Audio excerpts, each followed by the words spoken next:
If you've watched any of my vlogs over time, you'll know that I have two loves. Well, three if you include this weirdo.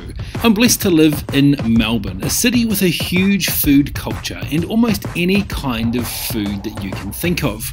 My other love is travel, and while I don't have the funds to travel far and wide, I'm very happy to settle with living vicariously through food and travel shows. Anyone who knows me will know that my all-time hero is Anthony Bourdain, and he was my long-time go-to guy for observing the world through the lens of food. Sadly, he's no longer with us, and the world is far worse off for it.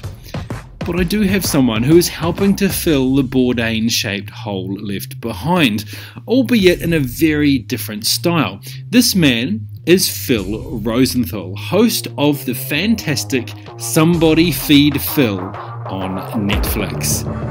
Before this show, Phil was probably most known as the creator of Everybody Loves Raymond. I had no idea who he was, but right from the very first episode of Somebody Feed Phil, I was hooked. He has this absolute genuine smile and joy and childlike curiosity as he travels from place to place. Throughout the entire series, he dons his classic dad uniform of a polo shirt and cargo pants and eats his way across the world. In Season 1, he goes to Bangkok, Saigon, Tel Aviv, Lisbon, New Orleans, and Mexico City.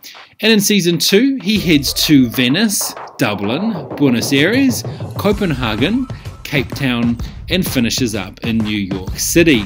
Whether he's sitting on a bamboo mat or eating in a world-class restaurant, he just seems so eager to learn about the people he's with, and he charms them with his questions, his dad jokes, and his reactions to the food.